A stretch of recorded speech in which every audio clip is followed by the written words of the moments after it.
Go-Rin no Sho, The Book of Five Rings, by Miyamoto Musashi. Introduction. I have been many years training in the way of strategy, called Ni-Ten Ichi Ryu, and now I think I will explain it in writing for the first time. It is now during the first 10 days of the 10th month in the 20th year of Kanai, 1645. I have climbed Mountain Iwato of Higo in Kyushu to pay homage to heaven, pray to Kwannon, and kneel before Buddha. I am a warrior of Harima Province, Shinmen Musashi no Kami Fujiwara no Geshin, age 60 years. From youth, my heart has been inclined towards the way of strategy. My first duel was when I was 13. I struck down a strategist of the Shinto school, one Arima Kae. When I was 16, I struck down an able strategist, Tadashima Akiyama. When I was 21, I went up to the capital and I met all manner of strategists, never once failing to win in many contests. After that, I went from province to province, dueling with strategists of various schools, and not once failed to win, even though I had as many as 16 counters. This was between the ages of 13 and 28 or 29. When I reached 30, I looked back on my past. The previous victories were not due to my having mastered strategy. Perhaps it was natural ability, or the order of heaven, or that other schools' strategy was inferior. After that, I studied morning and evening, searching for the principle, and I came to realize the way of strategy when I was 50.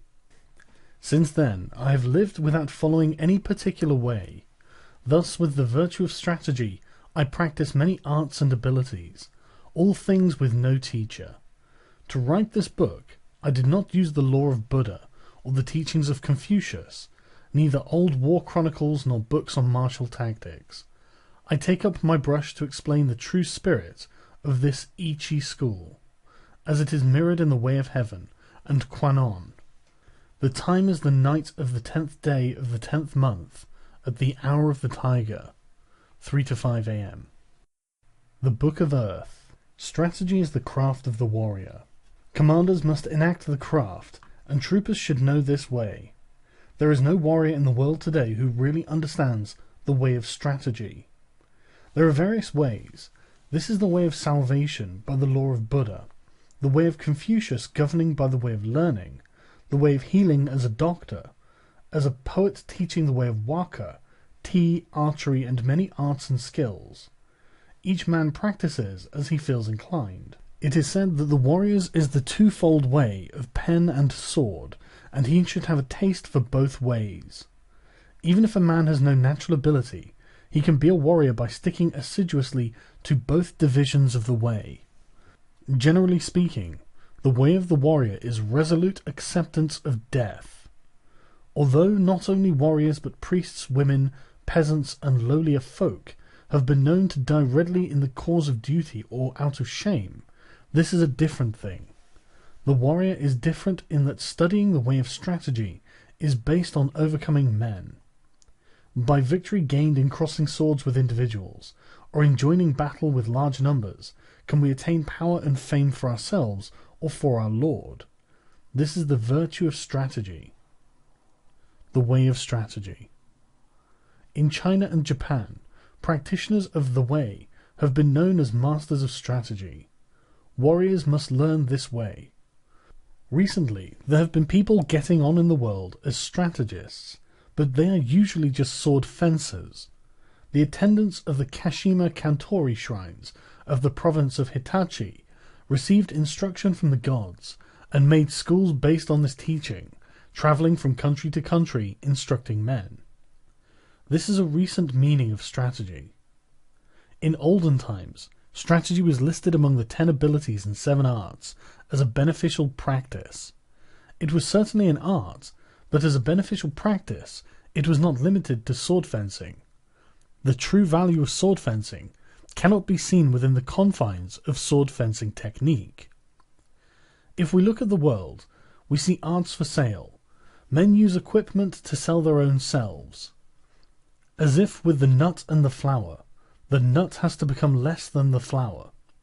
In this way of strategy, both those teaching and those learning the way are concerned with coloring and showing off their technique, trying to hasten the bloom of the flower. They speak of this dojo and that dojo.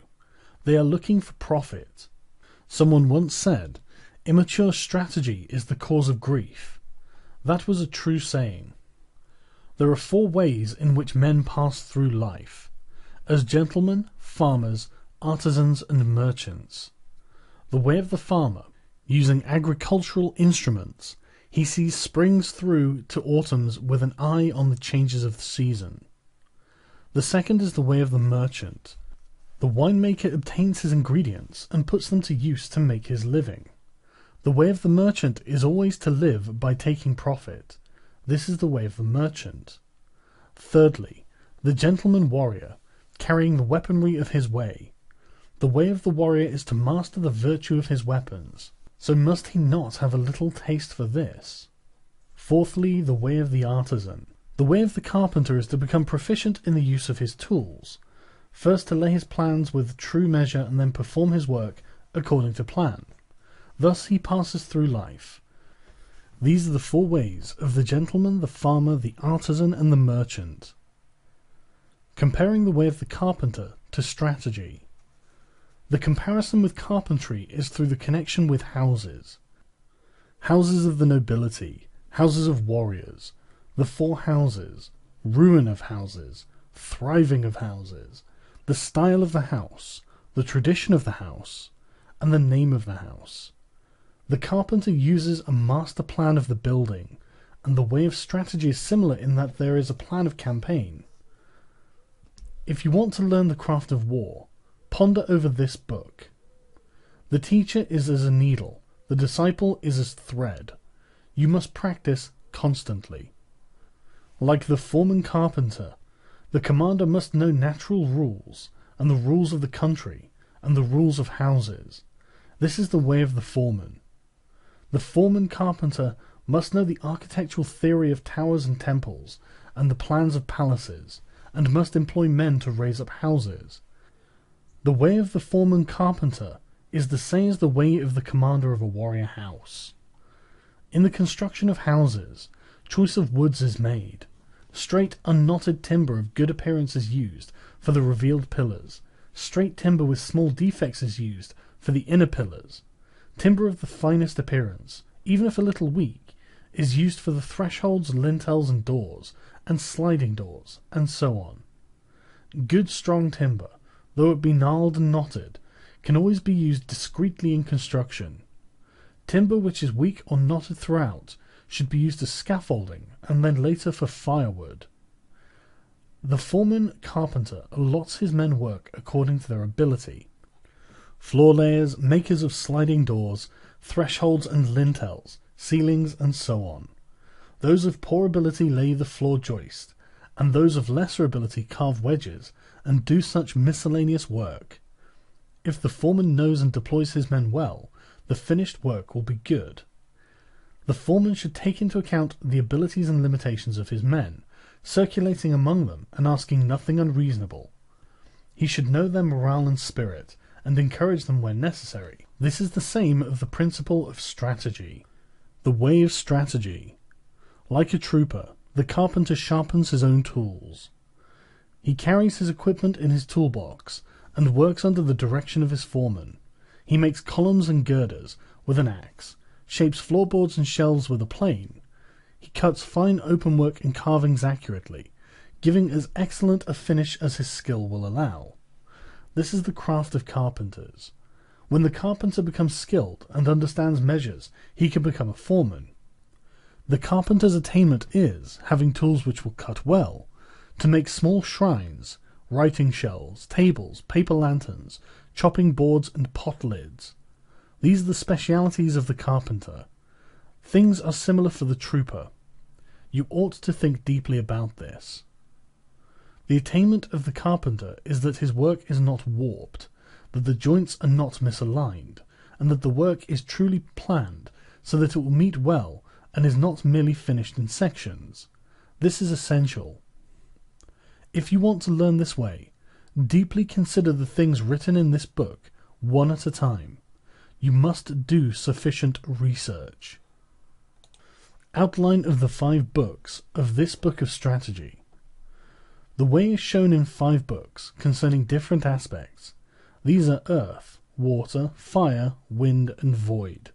The body of the way of strategy from the viewpoint of my Ichi school is explained in the earth book. It is difficult to realize the true way just through sword fencing. Know the smallest things and the biggest things, the shallowest things and the deepest things. As if it were a straight road mapped out on the ground. The first book is called the Earth Book. The second is the Water Book. With water as the basis, the spirit becomes like water. Water adopts the shape of its receptacle. It is sometimes a trickle, and sometimes a wild sea. Water has a clear blue color. By the clarity, things of Ichi school are shown in this book. If you master the principles of sword fencing, when you freely beat one man, you beat any man in the world. The spirit of defeating a man is the same for 10 million men. The strategist makes small things into big things, like building a great Buddha from 1-foot model. I cannot write in detail how this is done.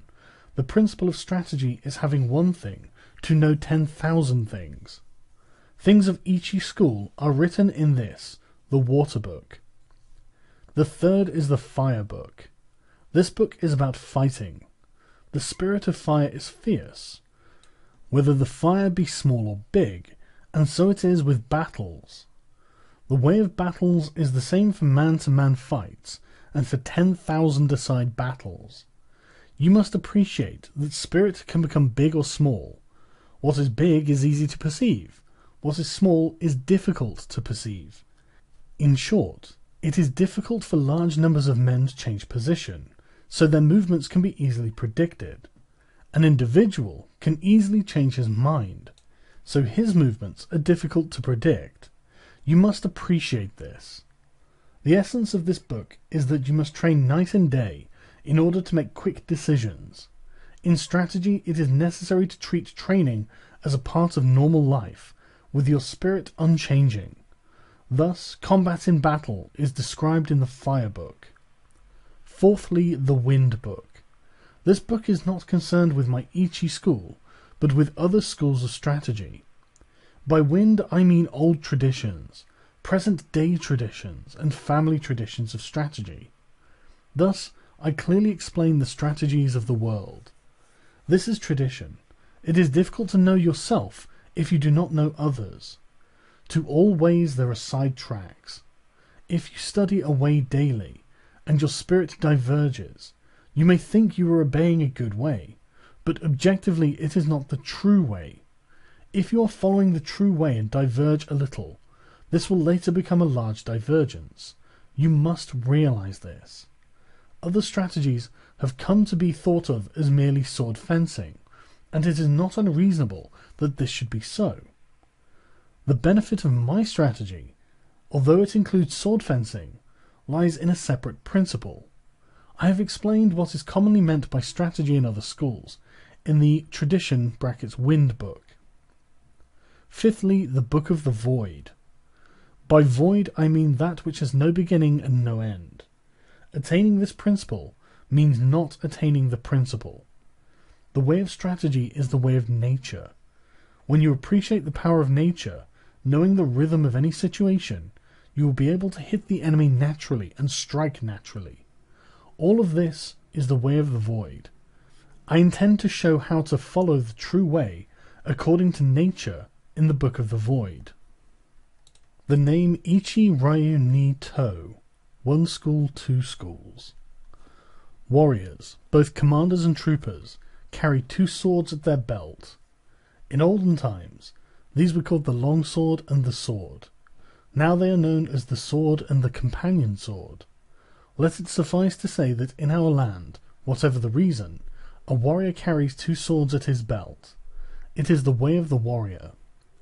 Nito Ichi Ryu shows the advantage of using both swords.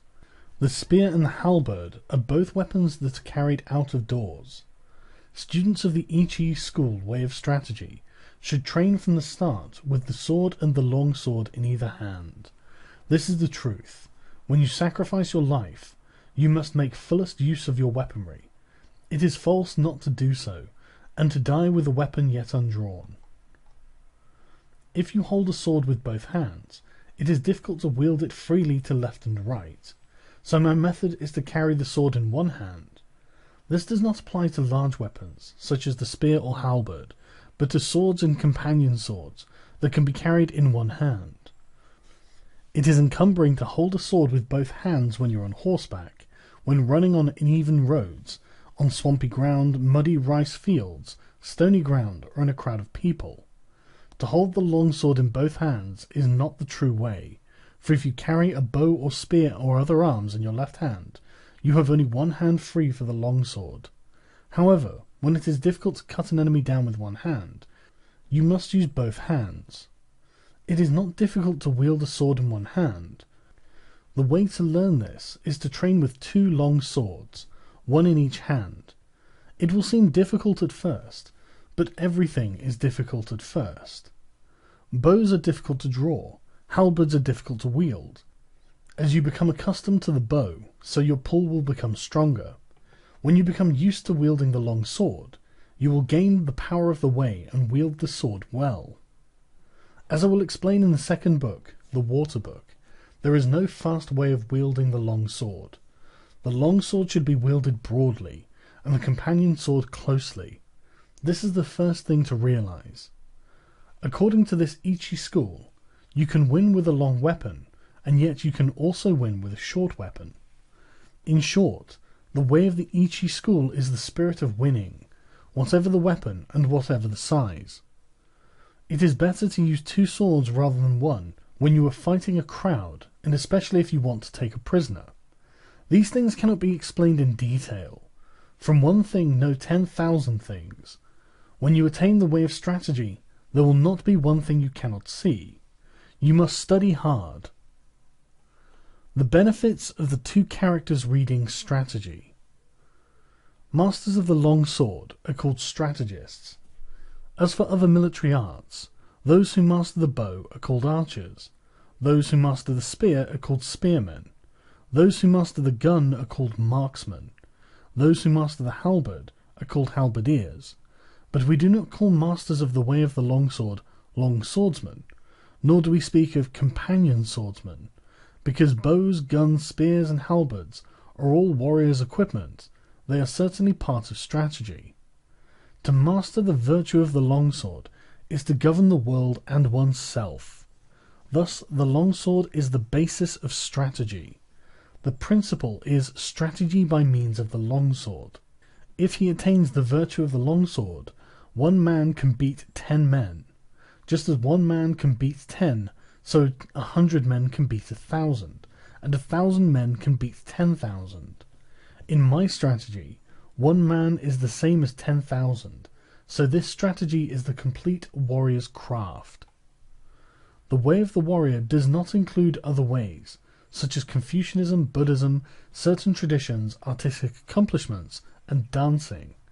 But even though these are not part of the way, if you know the way, broadly you will see it in everything. Men must polish their particular way. The benefit of weapons in strategy. There is a time and a place for use of weapons. The best use of the companion sword is in a confined space, or when you're engaged closely with an opponent. The long sword can be used effectively in all situations. The halberd is inferior to the spear on the battlefield. With the spear you can take the initiative. The halberd is defensive. In the hands of 1 or 2 men of equal ability, the spear gives a little extra strength. The spear and halberd both have their uses, but neither is very beneficial in confined spaces. They cannot be used for taking a prisoner. They are essentially weapons for the field. Anyways, if you learn indoor techniques, you will think narrowly and forget the true way. Thus you will have difficulty in actual encounters. The bow is tactically strong at the commencement of battle. However, battles on a moor, as it is possible to shoot quickly from among the spearmen. However, it is unsatisfactory in sieges, or when the enemy is more than 40 yards away. For this reason, there are nowadays few traditional schools of archery, and there is little use nowadays for this kind of skill. From inside fortifications, the gun has no equal among weapons. It is the supreme weapon on the field before the ranks clash. But once the swords are crossed, the gun becomes useless. One of the virtues of the bow is that you can see the arrows in flight and correct your aim accordingly, whereas gunshots cannot be seen. You must appreciate the importance of this. Just as a horse must have endurance and no defects, so it is with weapons. Horses should walk strongly, and swords and companion swords should cut strongly. Spears and halberds must stand up to heavy use. Bows and guns must be sturdy. Weapons should be hardy rather than decorative. You should not have a favourite weapon. To become overfamiliar with one weapon is as much a fault as not knowing it sufficiently well. You should not copy others, but use weapons which you can handle properly. It is bad for commanders and troops to have likes and dislikes. These are things you must learn thoroughly. Timing in strategy. There is timing in everything.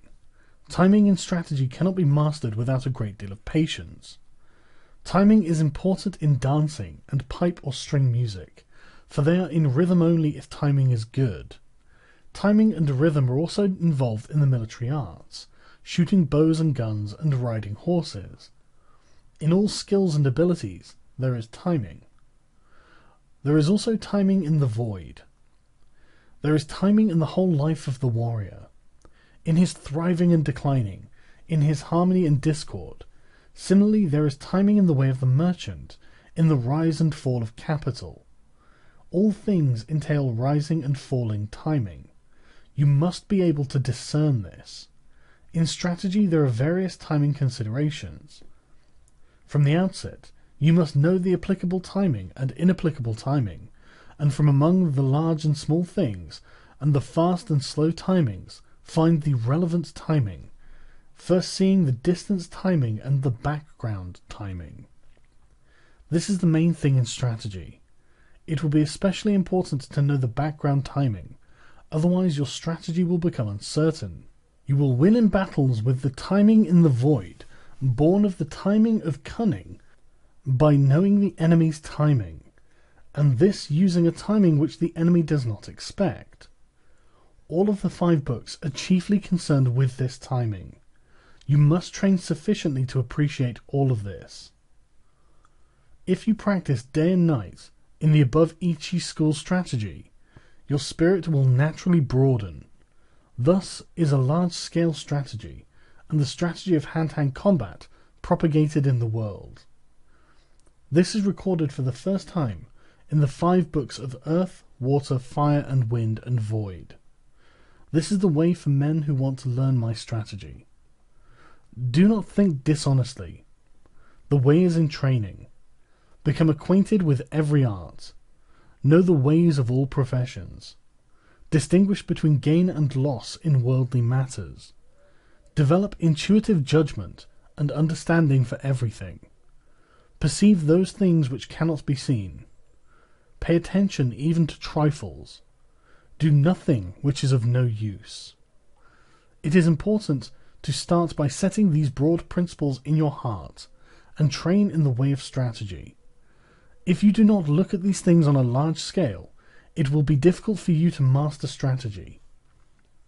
If you learn and attain this strategy, you will never lose, even to 20 or 30 enemies. More than anything, to start with, you must set your heart on strategy and earnestly stick to the way. You will come to be able to actually beat men in fights, and to be able to win with your eye. Also, by training, you will be able to freely control your own body, conquer men with your body, and with sufficient training, you will be able to beat 10 men with your spirit. When you have reached this point, will it not mean that you are invincible? Moreover, in large-scale strategy, the superior man will manage many subordinates dexterously, bear himself correctly, govern the country and foster its people, thus preserving the ruler's discipline. If there is a way involving the spirit of not being defeated to help oneself and gain honor, it is the way of strategy. The second year of Shōhō, 1645. The 5th month, the 12th day. The Water Book. The spirit of Ni-Ten Ichi school of strategy is based on water, and this water book explains the method of victory as the long sword form of the Ichi school. Language does not extend to explaining the way in detail, but it can be grasped intuitively. Study this book, read a word, then ponder on it. If you interpret the meaning loosely, you will mistake the way.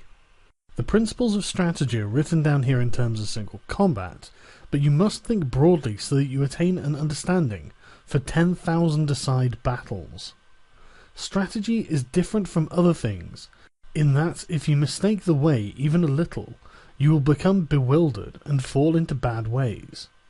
If you merely read this book, you will not reach the way of strategy. Absorb the things written in this book.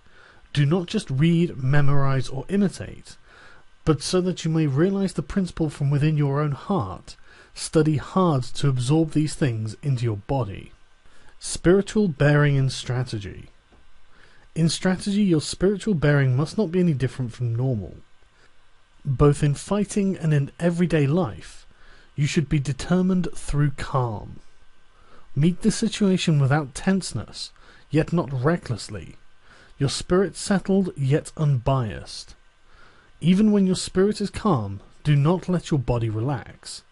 And when your body is relaxed, do not let your spirit slacken. Do not let your spirit be influenced by your body, or your body influenced by your spirit. Be neither insufficiently spirited, nor overly spirited. An elevated spirit is weak, and a low spirit is weak. Do not let the enemy see your spirit. Small people must be completely familiar with the spirit of large people, and large people must be familiar with the spirit of small people. Whatever your size, do not be misled by the reactions of your own body. With your spirit open and unconstricted, look at things from a high point of view. You must cultivate your wisdom and spirit. Polish your wisdom. Learn public justice. Distinguish between good and evil. Study the ways of different arts one by one. When you cannot be deceived by men, you will have realized the wisdom of strategy. The wisdom of strategy is different from other things. On the battlefield, even when you are hard-pressed, you should ceaselessly research the principles of strategy so that you can develop a steady spirit. Stance in strategy. Adopt a stance with the head erect, neither hanging down nor looking up, nor twisted. Your forehead and the space between your eyes should not be wrinkled. Do not roll your eyes or allow them to blink, but slightly narrow them. With your features composed, keep the line of your nose straight, with a feeling of slightly flaring your nostrils. Hold the line of the rear of your neck straight. Instill vigor into your hairline, and in the same way from the shoulders down through your entire body. Lower both shoulders, and without the buttocks jutting out, put strength into your legs from the knees to the tops of your toes. Brace your abdomen, so you do not bend at the hips. Wedge your companion sword in your belt against your abdomen, so the belt is not slack. This is called wedging in. In all forms of strategy, it is necessary to maintain the combat stance in everyday life, and to make your everyday stance your combat stance. You must research this well. The gaze in strategy. The gaze should be large and broad. This is the twofold gaze, perception and sight. Perception is strong and sight is weak. In strategy, it is important to see distant things as if they were close, and to take a distanced view of close things. It is important in strategy to know the enemy's sword, and not be distracted by insignificant movements of his sword. You must study this. The gaze is the same for single combat and for large-scale combat. It is necessary in strategy to be able to look to both sides without moving the eyeballs. You cannot master this ability quickly. Learn what is written here. Use this gaze in everyday life, and do not vary it, whatever happens. Holding the longsword. Grip the longsword with a rather floating feeling in your thumb and forefinger, with the middle finger neither tight nor slack, and with the last two fingers tight. It is bad to have play in your hands. When you take up the sword, you must feel intent on cutting the enemy. As you cut an enemy, you must not change your grip, and your hands must not cower. When you dash the enemy's sword aside, or ward it off, or force it down, you must slightly change the feeling in your thumb and forefinger. Above all, you must be intent on cutting the enemy in the way you grip your sword. The grip for combat and for sword testing is the same. There is no such thing as a man-cutting grip. Generally, I dislike fixedness in both long swords and hands. Fixedness means a dead hand. Pliability is a living hand. You must bear this in mind. Footwork. With the tips of your toes somewhat floating, tread firmly with your heels. Whether you move fast or slow, with large or small steps, your feet must always move as in normal walking. I dislike the three walking methods known as jumping foot, floating foot, and fixed steps. So-called yin-yang foot is important to the way. Yin-yang foot means not moving only one foot. It means moving your feet left-right and right-left when cutting, withdrawing, or warding off a cut. You should not move one foot preferentially. The 5 attitudes. The 5 attitudes are upper, middle, lower, right side, and left side. These are the 5. Although attitude has these 5 dimensions, the one purpose of them all is to cut the enemy. There are none but these 5 attitudes. Whatever attitude you are in, do not be conscious of making the attitude. Think only of cutting. Your attitude should be large or small, according to the situation. Upper, lower, and middle attitudes are decisive. Left side and right side attitudes are fluid. Left and right attitudes should be used if there is an obstruction overhead or to one side. The decision to use left or right depends on the place. The essence of the way is this. To understand attitude, you must thoroughly understand the middle attitude. The middle attitude is the heart of the attitudes. If we look at a strategy on a broad scale, the middle attitude is the seat of the commander, with the other 4 attitudes following the commander. You must appreciate this. The way of the longsword. Knowing the way of the longsword means we can wield with 2 fingers the sword we usually carry. If we know the path of the sword well, we can wield it easily.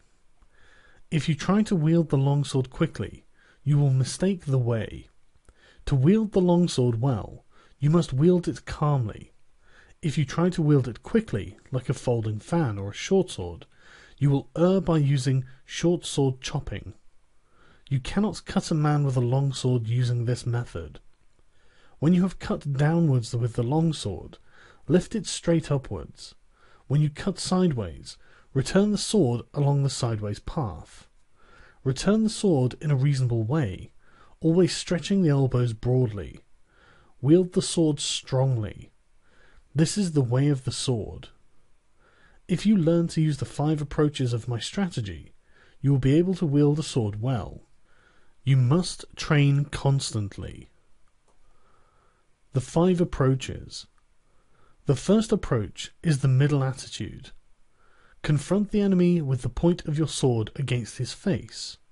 When he attacks, dash his sword to the right and ride it. Or, when the enemy attacks, deflect the point of his sword by hitting downwards.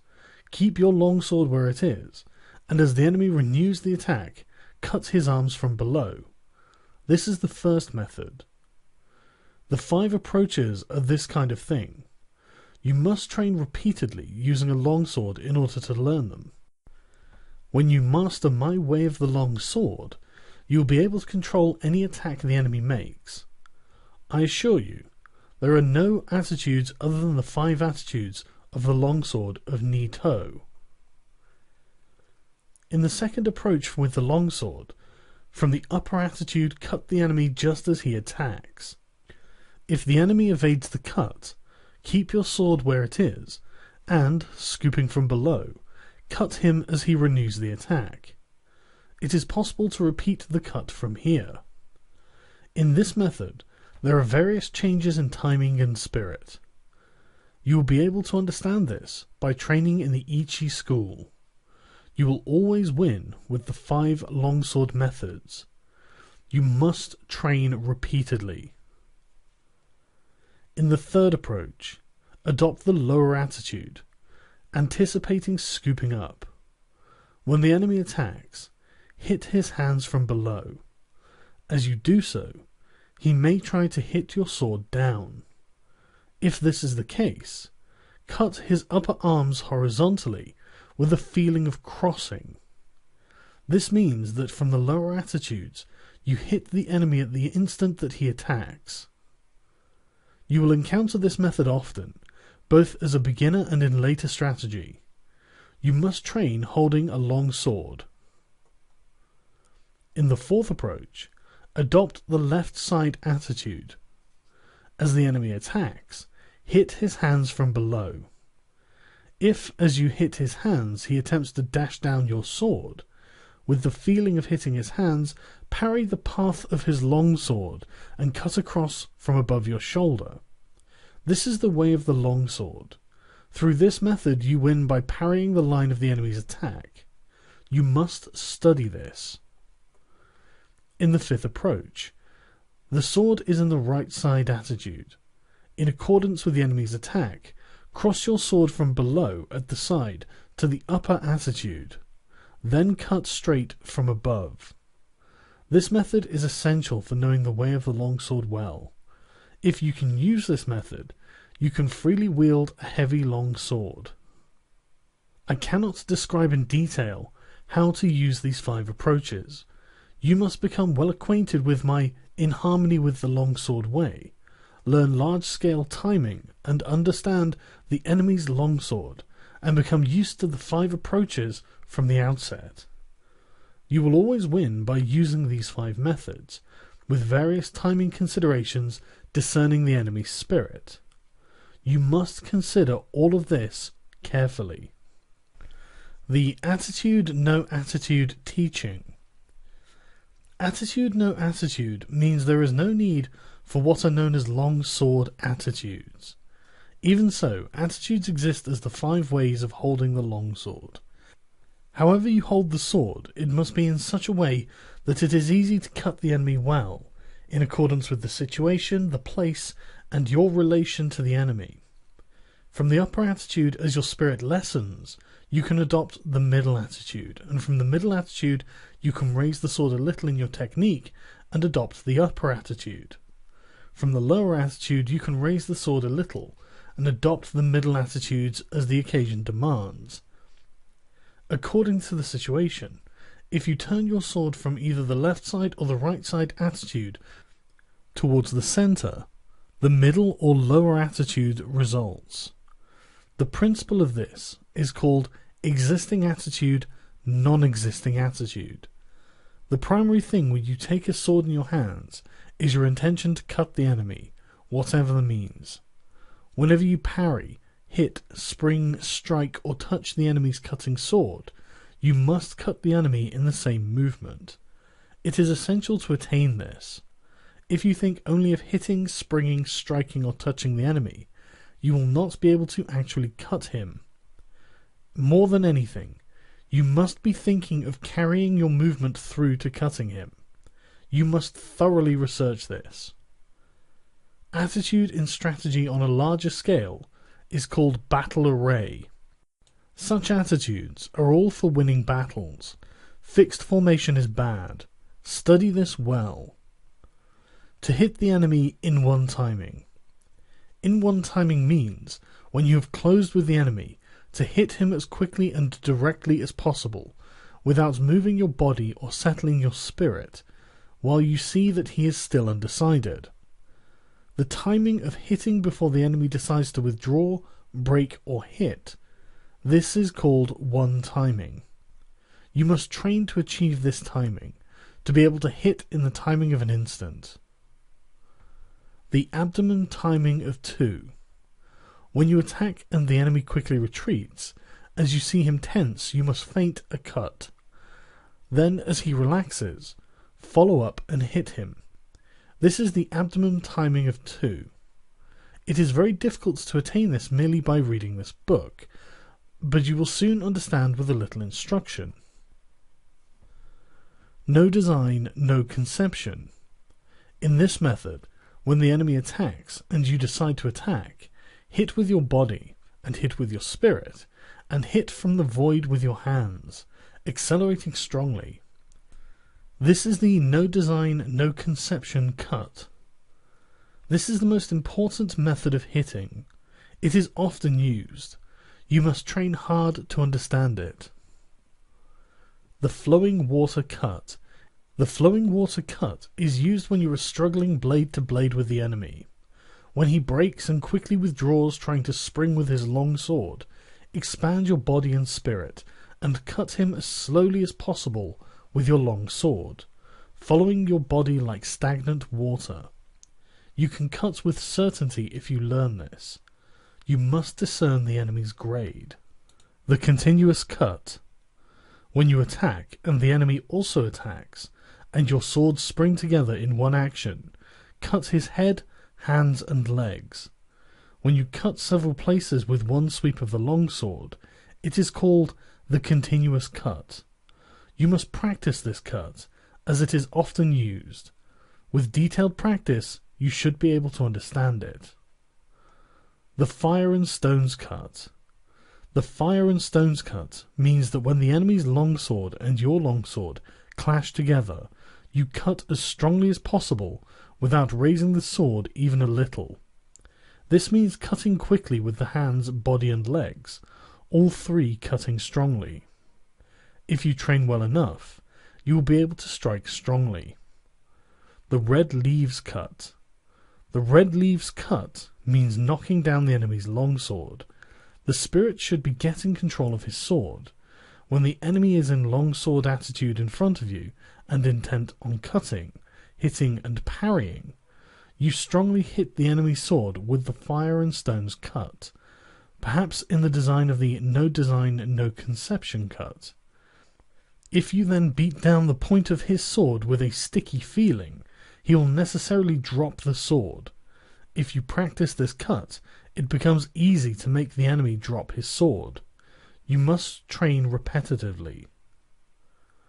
The body in place of the long sword. Also, the long sword in place of the body. Usually we move the body and sword at the same time to cut the enemy. However, according to the enemy's cutting method, you can dash against him with your body first, and afterwards cut with the sword. If his body is immovable, you can cut first with the long sword, but you generally hit first with the body, and then cut with the long sword. You must research this well and practice hitting. The cut and slash. To cut and slash are two different things. Cutting, whatever form of cutting it is decisive and with a resolute spirit. Slashing is nothing more than touching the enemy. Even if you slash strongly, and even if the enemy dies instantly, it is slashing. When you cut, your enemy is resolved. You must appreciate this. If you first slash the enemy's hands or legs, you must then cut strongly. Slashing is in the spirit the same as touching. When you realize this, they become indistinguishable. Learn this well. The Chinese monkey's body. The Chinese monkey's body is the spirit of not stretching out your arms. The spirit is to get in quickly, without in the least extending your arms. If you are intent upon not stretching out your arms, you are effectively far away. The spirit is to go in with your whole body, and when you come up to within an arm's reach, it becomes easy to move your body in. You must research this well. The glue and lacquer emulsion body. The spirit of glue and lacquer emulsion body is to stick to the enemy and not separate from him. When you approach the enemy, stick firmly with your head, body and legs. People tend to advance their head and legs quickly, but their body lags behind. You should stick firmly so that there is not the slightest gap between the enemy's body and your body. You must consider this carefully. To strive for height. By to strive for height is meant when you close with the enemy, to strive with him for superior height without cringing. Stretch your legs, stretch your hips, stretch your neck face to face with him. When you think you have won, and you are the higher, thrust in strongly. You must learn this. To apply stickiness. When the enemy attacks, and you also attack with the long sword, you should go in with a sticky feeling and fix your long sword against the enemy's as you receive his cut. The spirit of stickiness is not hitting very strongly, but hitting so that the long swords do not separate easily. It is best to approach as calmly as possible when hitting the enemy's long sword with stickiness. The difference between stickiness and entanglement is that stickiness is firm and entanglement is weak. You must appreciate this. The body strike. The body strike means to approach the enemy through a gap in his guard. The spirit is to strike him with your body. Turn your face a little aside and strike the enemy's breast with your left shoulder thrust out. Approach with a spirit of bouncing the enemy away, striking as strongly as possible in time with your breathing. If you achieve this method of closing with the enemy, you will be able to knock him 10 or 20 feet away. It is possible to strike the enemy until he is dead. Train well. 3 ways to parry his attack. There are 3 methods to parry a cut. First, by dashing the enemy's long sword to your right, as if thrusting at his eyes, or when he makes an attack. Or, to parry by thrusting the enemy's long sword towards his right eye, with the feeling of snipping his neck. Or, when you have a short long sword, without worrying about parrying the enemy's long sword, to close with him quickly, thrusting at his face with your left hand. These are the 3 ways of parrying. You must bear in mind that you can always clench your left hand and thrust at the enemy's face with your fist. For this it is necessary to train well. To stab at the face. To stab at the face means that when you are in a confrontation with the enemy, that your spirit is intent on stabbing at his face, following the line of the blades with the point of your longsword. If you are intent on stabbing at his face and body will become rideable. When the enemy becomes rideable, there are various opportunities for winning. You must concentrate on this. When fighting and the enemy's body becomes rideable, you can win quickly, so you ought not to forget to stab at the face. You must pursue the value of this technique through training. To stab at the heart. To stab at the heart means, when fighting, and there are obstructions above or to the sides, and wherever it is difficult to cut, to thrust at the enemy.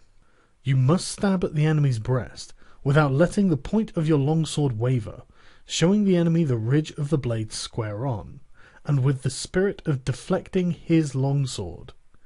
The spirit of this principle is often useful when we become tired or for some reason our longsword will not cut. You must understand the application of this method. To scold, tut tut.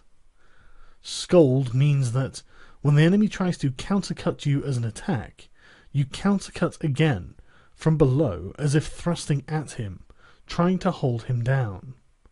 With very quick timing you cut, scolding the enemy, thrust up, tut, and cut, tut. This timing is encountered time and time again in an exchange of blows. The way to scold tut tut is to time the cut simultaneously with raising your longsword as if to thrust the enemy. You must learn this through repetitive practice. The smacking parry. By smacking parry, it is meant that when you clash swords with the enemy, you meet his attacking cut on your longsword with a T-dum rhythm, smacking his sword and cutting him. The spirit of the smacking parry is not parrying or smacking strongly, but smacking the enemy's longsword in accordance with his attacking cut, primarily intent on quickly cutting him. If you understand the timing of smacking, however hard your longswords clash together, your sword point will not be knocked back even a little. You must research sufficiently to realize this. There are many enemies. There are many enemies applies when you are fighting one against many. Draw both sword and companion sword, and assume a wide-stretched left and right attitude. The spirit is to chase the enemies around from side to side, even though they come from all four directions. Observe their attacking order, and go to meet first those who attack first. Sweep your eyes around broadly, carefully examining the attacking order, and cut left and right alternately with your swords. Waiting is bad. Always quickly reassume your attitudes to both sides. Cut the enemies down as they advance, crushing them in the direction from which they attack. Whatever you do, you must drive the enemy together, as if tying a line of fishes, and when they are seen to be piled up, cut them down strongly without giving them room to move. The advantage when coming to blows. You can know how to win through strategy with the longsword, but it cannot be clearly explained in writing. You must practice diligently in order to understand how to win. Oral tradition. The true way of strategy is revealed in the longsword. One cut. You can win with certainty with the spirit of one cut. It is difficult to attain this if you do not learn strategy well. If you train well in this way, strategy will come from your heart, and you will be able to win at will. You must train diligently. Direct communication. The spirit of direct communication is how the true way of the Nito Ichi school is received and handed down. Oral tradition. Teach your body strategy. Recorded in the above book is an outline of the Ichi school sword fighting. To learn how to win with the longsword in strategy, first learn the 5 approaches and the 5 attitudes, and absorb the way of the longsword naturally in your body. You must understand spirit and timing, handle the longsword naturally, and move your body and legs in harmony with your spirit. Whether beating one man or two, you will then know the values of strategy. Study the contents of this book. Taking one item at a time and through fighting with enemies, you will gradually come to know the principle of the way. Deliberately, with a patient spirit, absorb the virtue of all of this, from time to time raising your hand in combat. Maintain this spirit whenever you cross swords with an enemy. Step by step, walk the 1,000-mile road. Study strategy over the years, and achieve the spirit of the warrior. Today is victory over yourself of yesterday. Tomorrow is your victory over lesser men. Next, in order to beat more skillful men, train according to this book, not allowing your heart to be swayed along a sidetrack. Even if you kill an enemy, if it is not based on what you have learned, it is not the true way. If you attain this way of victory, then you will be able to beat several tens of men. What remains is sword fighting ability, which you can attain in battles and duels. The 2nd year of Shouho, the 12th day of the 5th month, 1645. The Fire Book. In this, the Fire Book of the Nito Ichi school of strategy, I describe fighting as fire. In the first place, people think narrowly about the benefit of strategy. By using only their fingertips, they only know the benefit of 3 of the 5 inches of the wrist. They let a contest be decided, as with the folding fan, merely by the span of their forearms. They specialize in the small matter of dexterity, learning such trifles as hand and leg movements with the bamboo practice sword. In my strategy, the training for killing enemies is by the way of many contests, fighting for survival, discovering the meaning of life and death, learning the way of the sword, judging the strength of attacks and understanding the way of the edge and the ridge of the sword. You cannot profit from small techniques, particularly when full armor is worn. My way of strategy is the sure method to win when fighting for your life, 1 man against 5 or 10. There is nothing wrong with the principle 1 man can beat 10, so 1,000 men can beat 10,000. You must research this. Of course, you cannot assemble 1,000 or 10,000 men for everyday training, but you can become a master of strategy by training alone with a sword, so that you can understand the enemy's strategies, his strength and resources, and come to appreciate how to apply strategy to beat 10,000 enemies.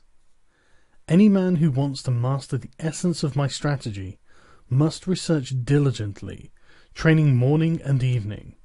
Thus he can polish his skill, become free from self, and realize extraordinary ability. He will come to possess miraculous power. This is the practical result of strategy. Depending on the place. Examine your environment. Stand in the sun, that is, take up an attitude with the sun behind you. If the situation does not allow this, you must try to keep the sun on your right side. In buildings, you must stand with the entrance behind you or on your right. Make sure that your rear is unobstructed, and make sure there is free space on your left, your right side being occupied with your sword attitude. At night, if the enemy can be seen, keep the fire behind you and the entrance to your right, and otherwise take up your attitude as above. You must look down on the enemy and take up your attitude on slightly higher places. For example, the camisa in a house is thought of as a high place. When the fight comes, always endeavour to chase the enemy around to your left side. Chase him towards awkward places, and try to keep him with his back to awkward places. When the enemy gets into an inconvenient position, do not let him look around, but conscientiously chase him around and pin him down. In houses, chase the enemy into the thresholds, lintels, doors, verandas, pillars, and so on, again not letting him see his situation. Always chase the enemy into bad footholds, obstacles at the side, and so on, using the virtues of the place to establish predominant positions from which to fight. You must research and train diligently in this. The 3 methods to forestall the enemy. The first is to forestall him by attacking. This is called Ken no Sen, to set him up. Another method is to forestall him as he attacks. This is called Tai no Sen, to wait for the initiative. The other method is when you and the enemy attack together. This is called Tai Tai no Sen, to accompany him and forestall him. There are no methods of taking the lead other than these 3, because you can win quickly by taking the lead. It is one of the most important things in strategy. There are several things involved in taking the lead. You must make the best of the situation, see through the enemy's spirit, so that you grasp his strategy and defeat him. It is impossible to write about this in detail. The first Ken no Sen. When you decide to attack, must keep calm and dash in quickly, forestalling the enemy, or you can advance seemingly strongly, but with a reserved spirit, forestalling him with the reserve. Alternately, advance with as strong a spirit as possible, and when you reach the enemy, move with your feet a little quicker than normal, unsettling him and overwhelming him sharply. Or, with your spirit calm, attack with a feeling of constantly crushing the enemy, from first to last. The spirit is to win in the depths of the enemy. These are all Ken no Sen. The second Tai no Sen. When the enemy attacks, remain undisturbed but feign weakness. As the enemy reaches you, suddenly move away, indicating that you intend to jump aside, then dash in, attacking strongly as soon as you see the enemy relax. This is one way. Or, as the enemy attacks, attack more strongly, taking advantage of the resulting disorder in his timing to win. This is the Tai no Sen principle. The third Tai no Sen. When the enemy makes a quick attack, you must attack him strongly and calmly. Aim for his weak point as he draws near, and strongly defeat him. Or, if the enemy attacks calmly, you must observe his movement and, with your body floating, join in with his movements as he draws near. Move quickly and cut him strongly. This is Tai no Sen. These things cannot be clearly explained in words. You must research what is written here. In these three ways of forestalling, you must judge the situation. This does not mean that you always attack first, but if the enemy attacks first, you can lead him around. In strategy, you have effectively won when you forestall the enemy, so you must train well to attain this. To hold down a pillow. To hold down a pillow means not allowing the enemy's head to rise. In contests of strategy, it is bad to be led about by the enemy. You must always be able to lead the enemy about. Obviously, the enemy will also be thinking of doing this, but he cannot forestall you if you do not allow him to come out. In strategy, you must stop the enemy as he attempts to cut. You must push down his thrust and throw off his hold when he tries to grapple. This is the meaning of to hold down a pillow. When you have grasped this principle, whatever the enemy tries to bring about in the fight, you will see in advance and suppress it. The spirit is to check his attack at the syllable at, when he jumps to check his advance at the syllable ju, and check his cut at ku. The important thing in strategy is to suppress the enemy's useful actions, but allow his useless actions. However, doing this alone is defensive. First you must act according to the way, suppress the enemy's techniques, foiling his plans, and thence command him directly. When you can do this, you will be a master of strategy. You must train well and research holding down a pillow. Crossing at a ford. Crossing at a ford means, for example, crossing the sea at a strait, or crossing over at 100 miles of broad sea at a crossing place. I believe this crossing at a ford occurs often in a man's lifetime. It means setting sail even though your friends stay in harbour, knowing the route, knowing the soundness of your ship, and the favour of the wind that day. When the conditions are all met, and there is perhaps a favourable wind or a tailwind, then set sail. If the wind changes within a few miles of your destination, you must row across the remaining distance without sail. If you attain this spirit, it applies to everyday life. You must always think of crossing at a ford. In strategy, it is also important to cross at a ford. Discern the enemy's capability and, knowing your own strong points, cross the ford at the advantageous place, as a good captain crosses a sea route. If you succeed in crossing at the best place, you may take your ease. To cross at a ford means to attack at the enemy's weak point, and to put yourself in an advantageous position. This is how to win in large-scale strategy. The spirit of crossing at a ford is necessary in both large and small-scale strategy. You must research this well. To know the times. To know the times means to know the enemy's disposition in battle. Is it flourishing or waning? By observing the spirit of the enemy's men and getting the best position, you can work out the enemy's disposition and move your men accordingly. You can win through this principle of strategy, fighting from a position of advantage. When in a duel, you must forestall the enemy and attack when you have first recognized his school of strategy, perceived his quality and his strong and weak points. Attack in an unsuspected manner, knowing his meter and modulation, and the appropriate timing. Knowing the times means, if your ability is high, seeing right into things. If you are thoroughly conversant with strategy, you will recognize the enemy's intentions, and thus have many opportunities to win. You must sufficiently study this. To tread down the sword. To tread down the sword is a principle often used in strategy. First in large-scale strategy, when the enemy first discharges bows and guns, and then attacks. It is difficult for us to attack if we are busy loading powder into our guns or notching our arrows. The spirit is to attack quickly, while the enemy is still shooting with bows or guns. The spirit is to win by treading down as we receive the enemy's attack.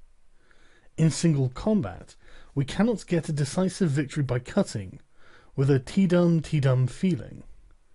In the wake of the enemy's attacking longsword, we must defeat him at the start of his attack, in the spirit of treading him down with the feet, so that he cannot rise again to the attack.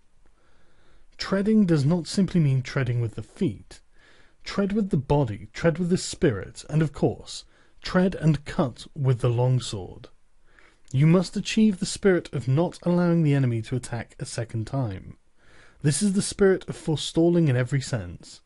Once at the enemy, you should aspire not just to strike him, but to cling after the attack. You must study this deeply. To know collapse.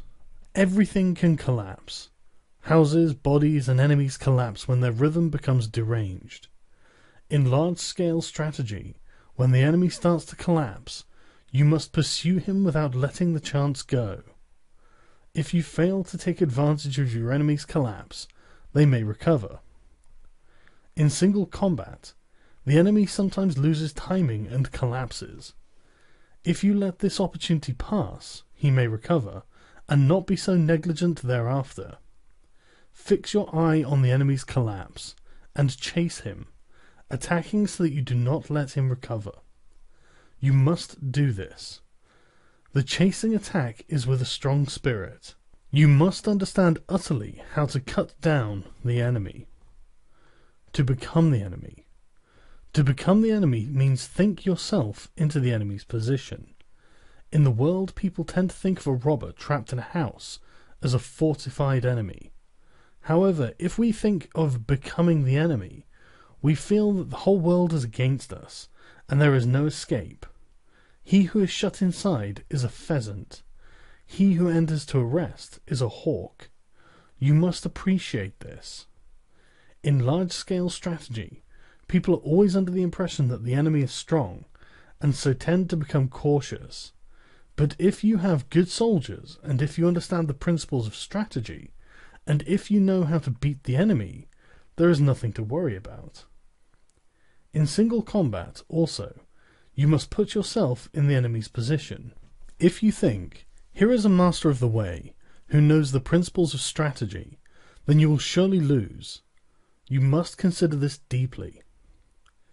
To release four hands. To release four hands is used when you and the enemy are contending with the same spirit, and the issue cannot be decided. Abandon this spirit and win through an alternative resource. In large-scale strategy, when there is a four hands spirit, do not give up. It is man's existence. Immediately throw away this spirit and win with a technique the enemy does not expect. In single combat also, when we think we have fallen into the four hands situation, we must defeat the enemy by changing our mind and applying a suitable technique according to his condition. You must be able to judge this. To move the shade. To move the shade is used when you cannot see the enemy's spirit. In large-scale strategy, when you cannot see the enemy's position, indicate that you are about to attack strongly to discover his resources. It is easy then to defeat him with a different method once you see his resources. In single combat, if the enemy takes up a rear or side attitude of the longsword so that you cannot see his intention, make a feint attack, and the enemy will show his longsword, thinking he sees your spirit. Benefiting from what you are shown, you can win with certainty. If you are negligent, you will miss the timing. Research this well. To hold down a shadow. Holding down a shadow is used when you can see the enemy's attacking spirit. In large-scale strategy, when the enemy embarks on an attack, if you make a show of strongly suppressing his technique, he will change his mind. Then, altering your spirit, defeat him by forestalling him with a void spirit. Or, in single combat, hold down the enemy's strong intention with suitable timing, and defeat him by forestalling him with this timing. You must study this well. To pass on. Many things are said to be passed on. Sleepiness can be passed on, and yawning can be passed on. Time can also be passed on. In large-scale strategy, when the enemy is agitated and shows an inclination to rush, do not mind in the least. Make a complete show of calmness, and the enemy will be taken by this and become relaxed. When you see that this spirit has been passed on, you can bring about the enemy's defeat by attacking strongly with a void spirit. In single combat, you can win by relaxing your body and spirit, then, catching on the moment the enemy relaxes, attack strongly and quickly, forestalling him. What is known as getting someone drunk is similar to this. You can also infect the enemy with a bored, careless, or weak spirit. You must study this well. To cause a loss of balance. Many things can cause a loss of balance. One cause is danger, another is hardship, and another is surprise. You must research this. In large-scale strategy, it is important to cause a loss of balance. Attack without warning, where the enemy is not expecting it. While his spirit is undecided, follow up your advantage and, having the lead, defeat him. Or, in single combat, start by making a show of being slow, and then suddenly attack strongly. Without allowing him space to breathe to recover or from the fluctuation of the spirit, you must grasp the opportunity to win. Get the feel of this. To frighten. Fright often occurs, caused by the unexpected. In large-scale strategy, you can frighten the enemy not by what you present to their eyes, but by shouting, by making a small force seem large, or by threatening them from the flank without warning. All of these things frighten. You can win by making best use of the enemy's frightened rhythm. In single combat, also, you must use the advantage of taking the enemy unawares by frightening him with your body, longsword, or voice to defeat him. You should research this well. To soak in. When you have come to grips and are striving together with the enemy, and you realize that you cannot advance, you soak in and become one with the enemy. You can win by applying a suitable technique while you are mutually entangled.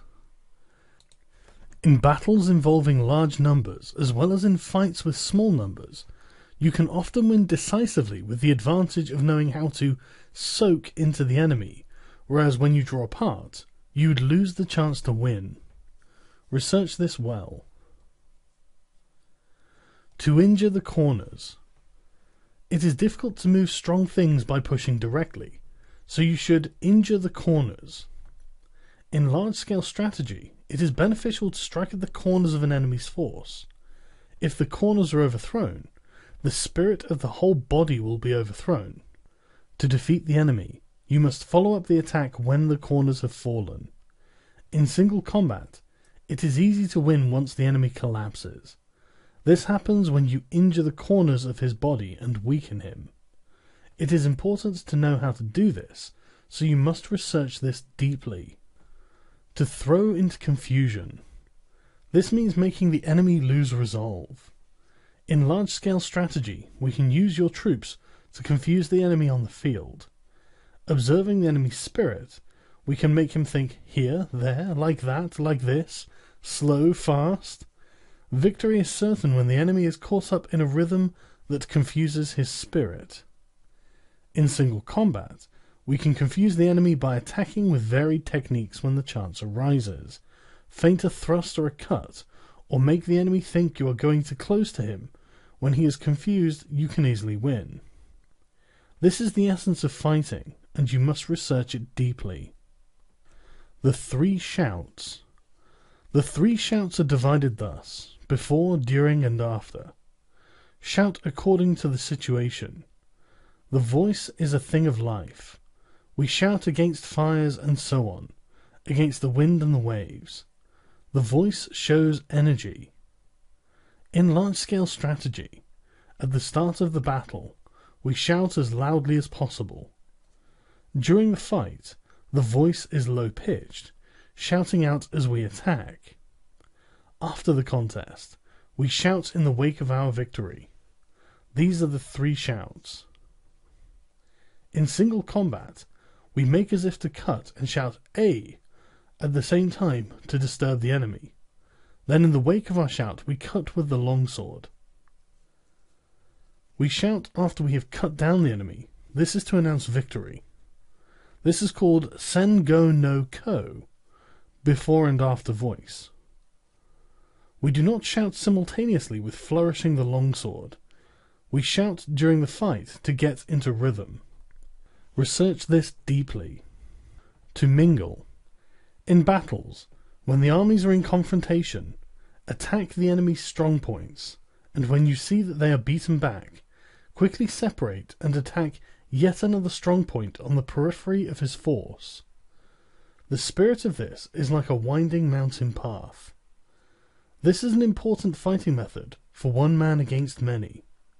Strike down the enemies in one quarter or drive them back, then grasp the timing and attack further strong points to the right and left, as if on a winding mountain path, weighing up the enemy's disposition. When you know the enemy's level, attack strongly, with no trace of retreating spirit.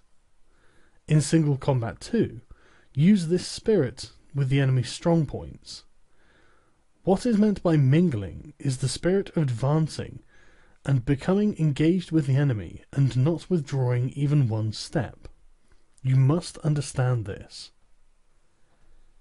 To crush. This means to crush an enemy regarding him as being weak. In large-scale strategy, when we see that the enemy has few men, or if he has many men but his spirit is weak and disordered, we must knock the hat over his eyes, crushing him utterly. If we crush him lightly, he may recover. You must learn the spirit of crushing as if with a hand grip. In single combat, if the enemy is less skillful than yourself, if his rhythm is disorganized, or if he has fallen into evasive or retreating attitudes, we must crush him straight away, with no concern for his presence, without allowing him space to breathe. It is essential that you crush him all at once. The primary thing is to not let him recover his position, even a little. You must research this deeply. The mountain sea change. The mountain sea spirit means that it is bad to repeat the same thing several times when fighting an enemy. There may be no help but to do something twice, but do not try it a third time. If you once make an attack and fail, there is little chance of success if you use the same approach again. If you attempt a technique which you have previously tried unsuccessfully and yet fail again, then you must change your attacking method. If the enemy thinks of the mountains, attack like the sea. And if he thinks like the sea, attack like the mountains. You must research this deeply. To penetrate the depths. When we are fighting with the enemy, even when it can be seen that we can win on the surface with the benefit of the way, if his spirit is not extinguished, he may be beaten superficially, yet undefeated in spirit deep inside. With this principle, the penetrating of the depths, we can destroy the enemy's spirit in its depths, demoralizing him by quickly changing our spirit. This often occurs. Penetrating the depths means penetrating with the longsword, penetrating with the body, and penetrating with the spirit. This cannot be understood in a generalization.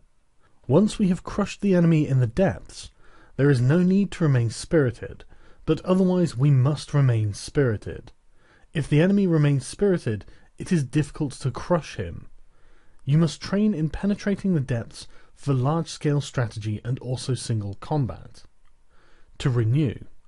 To renew applies when we are fighting with the enemy and an entangled spirit arises where there is no possible resolution. We must abandon our efforts, think of the solution in a fresh spirit, then win with the new rhythm. To renew, when we are deadlocked with the enemy, means that without changing our circumstance, we change our spirit and win through a different technique. It is necessary to consider how to renew also applies in large-scale strategy. Research this diligently. Rat's head, ox's neck. Rat's head, ox's neck means that when we are fighting with the enemy and both he and we have become occupied with small points in an entangled spirit, we must always think of the way of strategy as being both a rat's head and an ox's neck.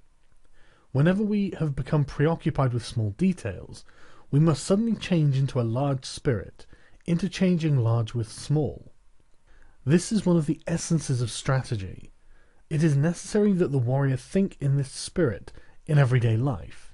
You must not depart from this spirit in the large-scale strategy nor in single combat.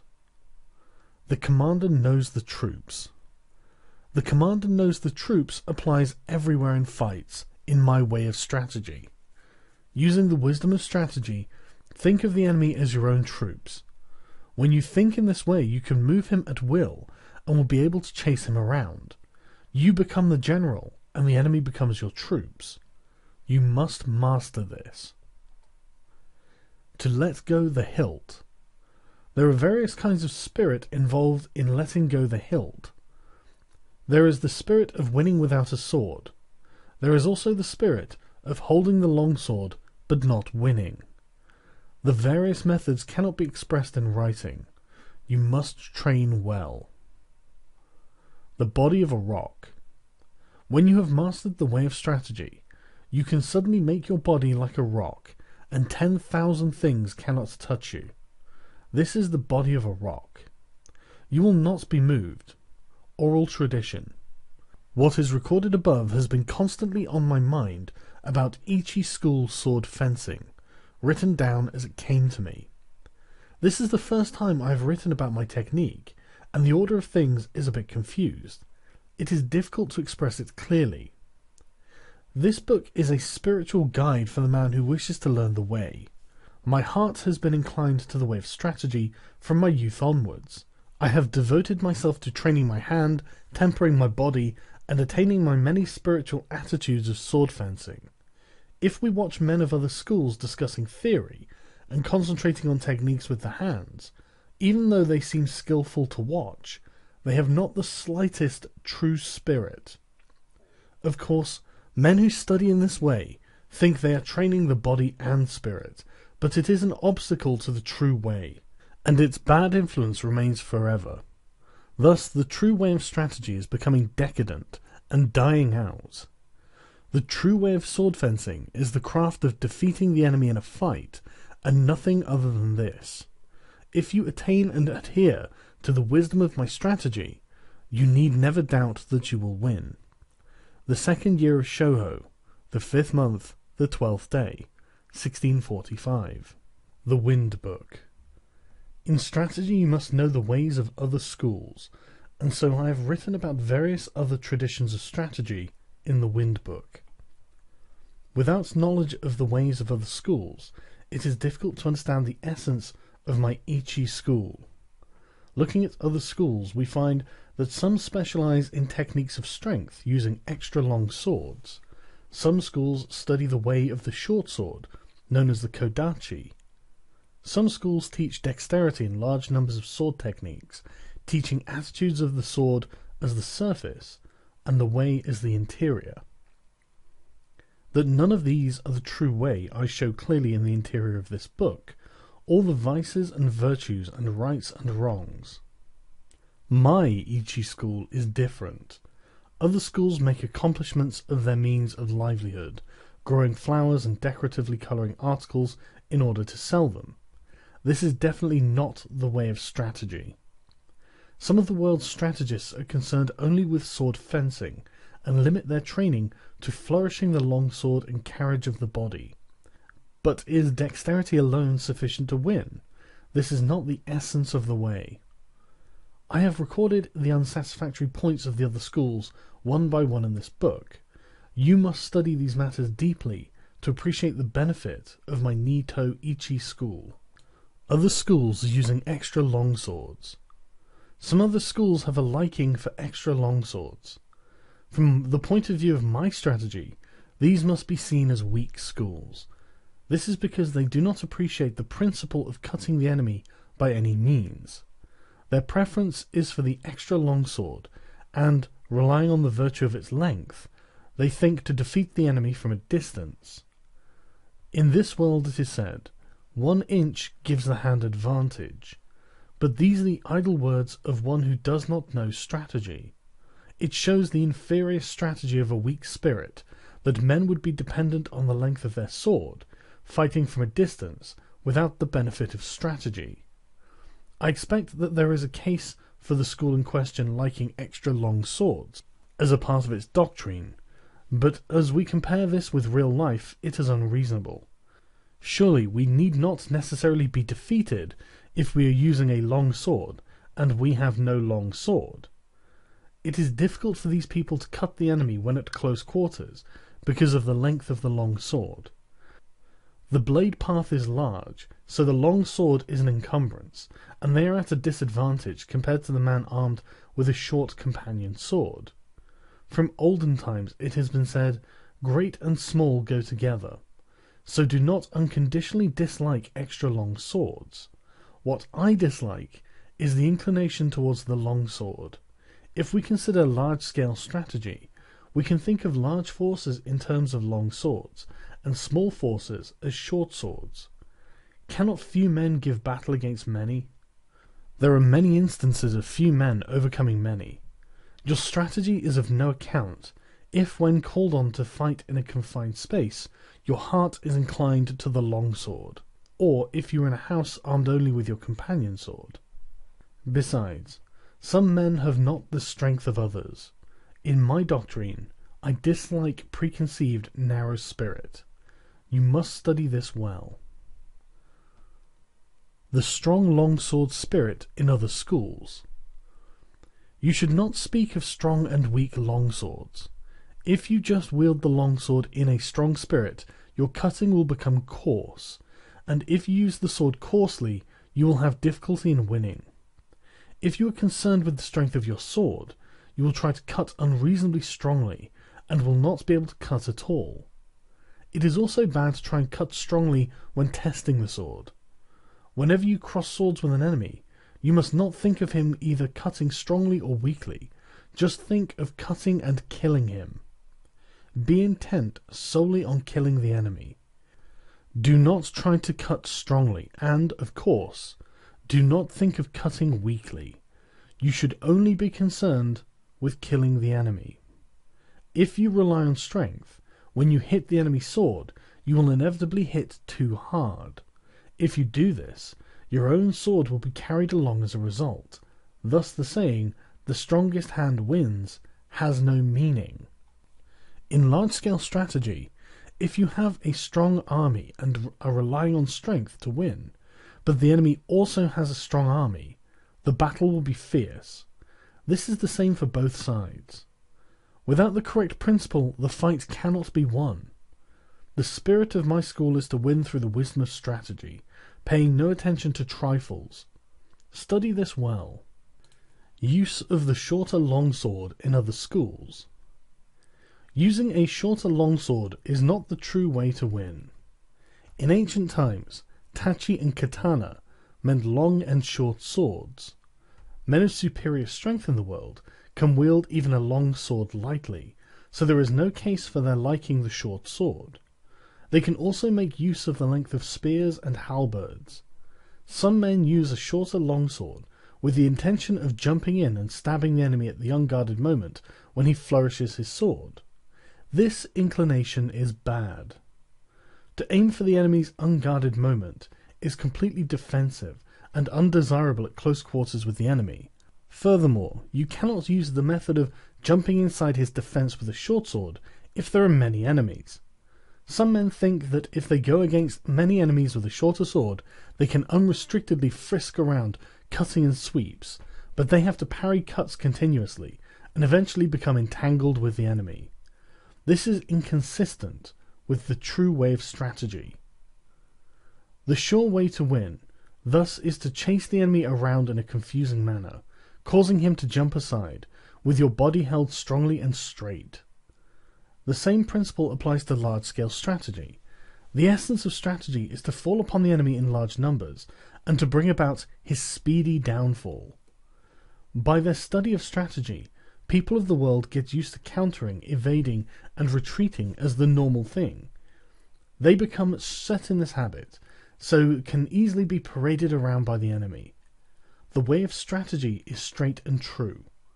You must chase the enemy around and make him obey your spirit. Other schools with many methods of using the long sword. I think it is held in other schools that there are many methods of using the long sword in order to gain admiration of beginners. This is selling the way. It is a vile spirit in strategy. The reason for this is that to deliberate over many ways of cutting down a man is an error. To start with, killing is not the way of mankind. Killing is the same for people who know about fighting and for those who do not. It is the same for women or children, and there are not many different methods. We can speak of different tactics, such as stabbing and mowing down, but none other than these.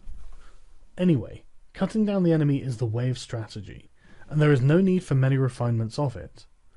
Even so, according to the place, your longsword may be obstructed above or to the sides, so that you need to hold your sword in such a manner that it can be used. There are 5 methods in 5 directions. Methods apart from these 5, hand twisting, body bending, jumping out, and so on to cut the enemy, they are not the true way of strategy. In order to cut the enemy, you must not make twisting or bending cuts. This is completely useless. In my strategy, I bear my spirit and body straight, and cause the enemy to twist and bend. The necessary spirit is to win by attacking the enemy when his spirit is warped. You must study this well. Use of attitudes of the long swords in other schools. Placing a great deal of importance on the attitudes of the longsword is a mistaken way of thinking. What is known in the world as attitude applies when there is no enemy. The reason is that this has been a precedent since ancient times, that there should be no such thing as this is the modern way to do it, dueling. You must force the enemy into inconvenient situations. Attitudes are for situations in which you are not to be moved. That is, for garrisoning castles, battle array, and so on, showing the spirit of not being moved even by a strong assault. In the way of dueling, however, you must always be intent upon taking the lead and attacking. Attitude is the spirit of awaiting an attack. You must appreciate this. In duels of strategy, you must move the opponent's attitude. Attack where his spirit is lax, throw him into confusion, irritate and terrify him. Take advantage of the enemy's rhythm when he is unsettled and you can win. I dislike the defensive spirit known as attitude. Therefore, in my way, there is something called attitude no attitude. In large-scale strategy, we deploy our troops for battle bearing in mind our strength, observing the enemy's numbers, and noting the details of the battlefield. This is at the start of the battle. The spirit of attacking is completely different from the spirit of being attacked. Bearing an attack well, with a strong attitude, and parrying the enemy's attack well, is like making a wall of spears and halberds. When you attack the enemy, your spirit must go to the extent of pulling the stakes out of a wall and using them as spears and halberds. You must examine this well. Fixing the eyes in other schools. Some schools maintain that the eyes should be fixed on the enemy's longsword. Some schools fix the eye on the hands. Some fix the eyes on the face, and some fix the eyes on the feet, and so on. If you fix the eyes on these places, your spirit can become confused, and your strategy thwarted. I will explain this in detail. Footballers do not fix their eyes on the ball, but by good play on the field, they can perform well. When you become accustomed to something, you are not limited to the use of your eyes. People such as master musicians have the music score in front of their nose, or flourish the sword in several ways when they have mastered the way, but this does not mean that they fix their eyes on these things specifically, or when they make pointless movements of the sword. It means that they can see naturally. In the way of strategy, when you have fought many times, you will be easily able to appraise the speed and position of the enemy's sword. Having mastery of the way, you will see the weight of his spirit. In strategy, fixing the eyes means gazing at the man's heart. In large-scale strategy, the area to watch is the enemy's strength. Perception and sight are the two methods of seeing. Perception consists on concentrating strongly on the enemy's spirit, observing the condition of the battlefield, fixing the gaze strongly, seeing the progress of the fight, and the changes of advantage. This is the sure way to win. In single combat, you must not fix eyes on details. As I have said before, if you fix your eyes on the details and neglect important things, your spirit will become bewildered, and victory will escape you. Research this principle well and train diligently. Use of the feet in other schools. There are various methods of using the feet: floating foot, jumping foot, springing foot, treading foot, crow's foot, and such nimble walking methods. From the point of view of my strategy, these are all unsatisfactory. I dislike floating foot because the feet always tend to float during the fight. The way must be trod firmly. Neither do I like jumping foot because it encourages the habit of jumping and a jumpy spirit. However much you jump, there is no real justification for it, so jumping is bad. Springing foot causes a springing spirit, which is indecisive. Treading foot is a waiting method, and I especially dislike it. Apart from these, there are various fast walking methods, such as crow's foot and so on. Sometimes, however, you may encounter the enemy on marshland, swampy ground, river valley, stony ground, or narrow roads, in which situations you cannot jump or move your feet quickly. In my strategy, the footwork does not change. I always walk as I usually do in the street. You must never lose control of your feet. According to the enemy's rhythm, move fast or slowly, adjusting your body not too little and not too much. Carrying the feet is important, also in large-scale strategy. This is because if you attack quickly and thoughtlessly without knowing the enemy's spirit, your rhythm will become deranged and you will not be able to win. Or, if you advance too slowly, you will not be able to take advantage of the enemy's disorder, and the opportunity to win will escape, and you will not be able to finish the fight quickly. You must win by seizing upon the enemy's disorder and derangement, and by not according him even a little hope of recovery. Practice this well. Speed in other schools. Speed is not part of the true way of strategy. Speed implies that things seem fast or slow, according to whether or not they are in rhythm. Whatever the way, the master of strategy does not appear fast. Some people can walk as fast as 100 or 120 miles in a day, but this does not mean they run continuously from morning till night. Unpracticed runners may seem to have been running all day, but their performance is poor. In the way of dance, accomplished performers can sing while dancing, but when beginners try this, they slow down and their spirit becomes busy.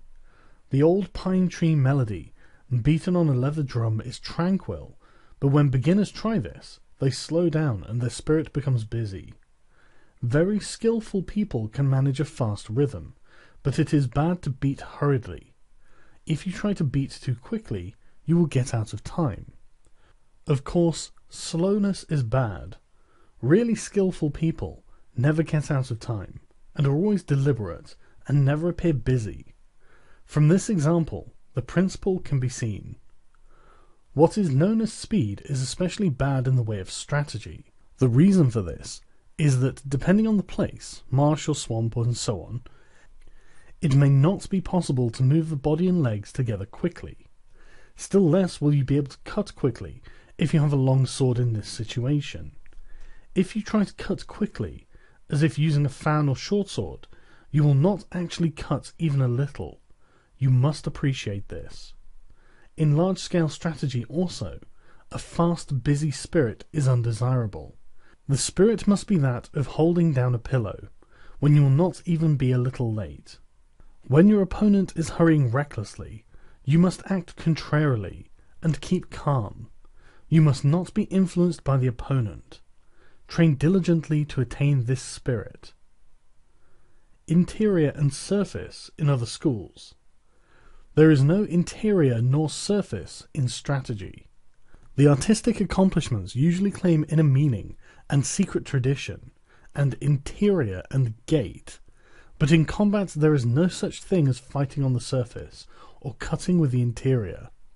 When I teach my way, I first teach by training in techniques which are easy for the pupil to understand, a doctrine which is easy to understand. I gradually endeavour to explain the deep principle, points which it is hardly possible to comprehend according to the pupil's progress. In any event, because the way to understanding is through experience, I do not speak of interior and gait. In this world, if you go into the mountains and decide to go deeper and yet deeper, instead you will emerge at the gate. Whatever is the way, it has an interior, and it is sometimes a good thing to point out the gate. In strategy, we cannot say what is concealed and what is revealed. Accordingly, I dislike passing on my way through written pledges and regulations. Perceiving the ability of my pupils, I teach the direct way, remove the bad influence of other schools, and gradually introduce them to the true way of the warrior. The method of teaching my strategy is with a trustworthy spirit. You must train diligently. I have tried to record an outline of the strategy of other schools in the above 9 sections. I could now continue by giving a specific account of these schools, one by one, from the gates to the interior, but I have intentionally not named the schools or their main points. The reason for this is that different branches of schools give different interpretation of the doctrines. Inasmuch as men's opinions differ, so there must be differing ideas on the same matter. Thus, no one man's conception is valid for any school. I have shown the general tendencies of other schools on 9 points. If we look at them from an honest viewpoint, we will see that people always tend to like long swords or short swords, and become concerned with strength in both large and small matters. You can see why I do not deal with the gates of other schools. In my Ichi school of the longsword, there is neither gate nor interior. There is no inner meaning in sword attitudes. You must simply keep your spirit true to realize the virtue of strategy. 12th day of the 5th month of the 2nd year of Shoho, 1645. The Book of the Void. The Ni-to-Ichi way of strategy is recorded in this, the Book of the Void. What is called the Spirit of the Void is where there is nothing. It is not included in man's knowledge. Of course, the void is nothingness. By knowing things that exist, you can know that which does not exist. This is the void. People in this world look at things mistakenly, and think that what they do not understand must be the void. This is not the true void. It is bewilderment. In the way of strategy, also, those who study as warriors think that whatever they cannot understand in their craft is the void. This is not the true void. To attain the way of strategy as a warrior, you must study fully other martial arts and not deviate even a little from the way of the warrior. With your spirit settled, accumulate practice day by day and hour by hour.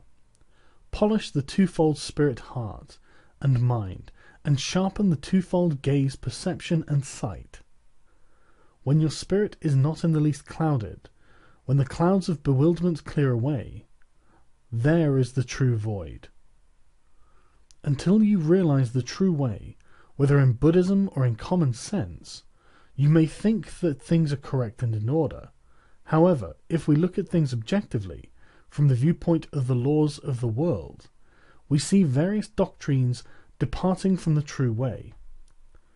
Know well this spirit, and with forthrightness, as the foundation, and the true spirit as the way. Enact strategy broadly, correctly, and openly. Then you will come to think of things in a wide sense, taking the void as the way, and you will see the way as void. In the void is virtue, and no evil. Wisdom has existence. Principle has existence. The way has existence. Spirit is nothingness.